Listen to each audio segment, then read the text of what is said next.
Okay, so this one was, quite surprising.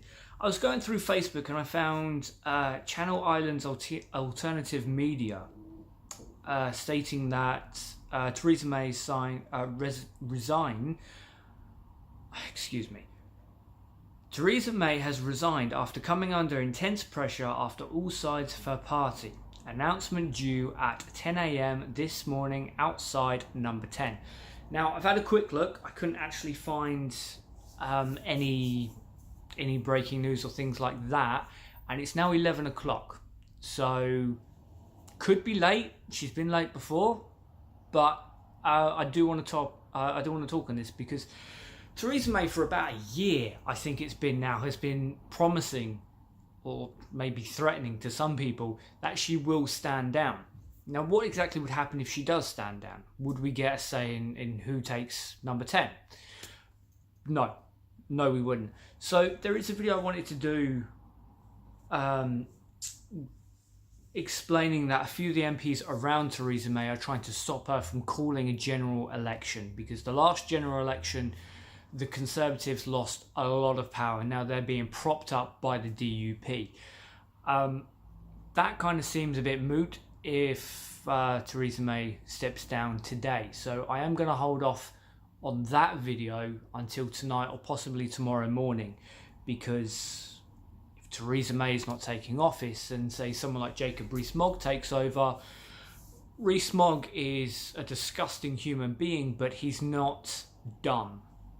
And it would be incredibly stupid for a Conservative to call a general election, because they would lose even more power, despite the propaganda machines they have of Sky and BBC pushing forward that Corbyn is a monster.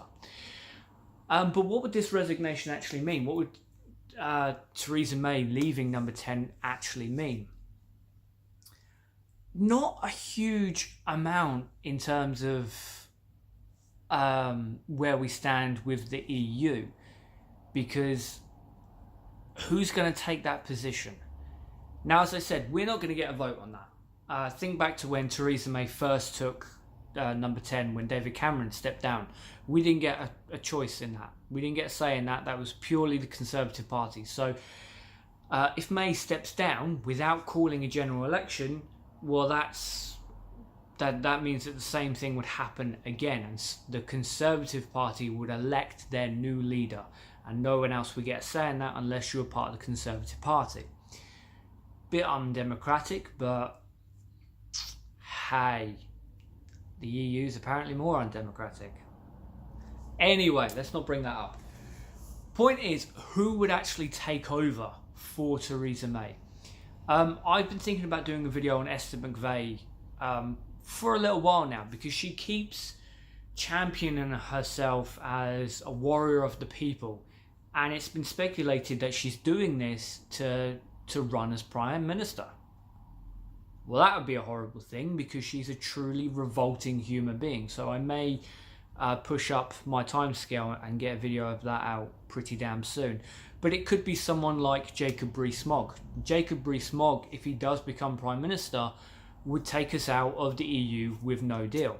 That's a ton of laws in this country that will just become vacant. That's a number of people practicing laws in this country that would suddenly not be able to practice laws. That would be all the trade deals that we benefit from gone completely, falling back onto WTO, which is shit, being left wide open for America to come in with chlorinated chicken, which has been linked to tons and tons of food poisoning cases throughout the US. It's banned over here for a good fucking reason.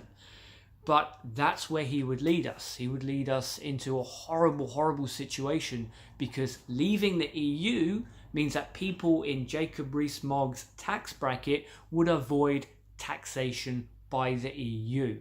Now, you, me and Phyllis down the road are not going to suffer from the EU's taxes. But Jacob Rees-Mogg, who's got a fair million stuck away, well, he would have to pay his fair share into taxes. He doesn't like that. His chums don't like that, which is why they're pushing for a no-deal Brexit. They get to save a small fortune and the rest of us suffer. But of course, Conservatives don't really care about that because, as I said before in yesterday or the day before's video, 4.1 million children forced into poverty by the Conservative government. But who else could it be? Could it be Michael Gove? I mean, that man is a failure on every single measurable level. His job is meant to be protecting the environment and forcing and pushing us towards Green New Deals. And yet, under Michael Gove's watch, fracking has started in the UK again. Could it be Boris Johnson, the man who is a national embarrassment and insults every foreign dignitary he comes into contact with unless they're American and Trump worshippers? There's a lot of options, but none of them are any good. I'm not saying Theresa May is a particularly good candidate for number 10. She has been shit. She's broken every public promise she's made to the people, and she's ignored facts and reality over and over again. But she is the typical Tory. She's a typical Conservative politician. There's nothing special about her, and there's nothing that stands out about her. She is textbook Conservative. Protect the party, protect Conservatives in the party as much as possible. And again, I bring up my own MP, the MP for Dover and Deal, Charlie Elphrick. He was ousted from the party very, very quietly, and no one would actually say why. It was only months and months later that we found out it's because he's still being investigated for rape. But Theresa May saw fit to protect Charlie because, hey, he could be a Conservative member of Parliament again at some point in the future. So, what does this mean for the grand scale of things? Hopefully, it would mean that Parliament would vote for a general election in the majority. I think there would be a good case, and I hope that is the most likely outcome. Should that happen, again, we have to think about timescales, because as it stands, we're leaving the European Union on the 12th of April. 12 days, if you include today.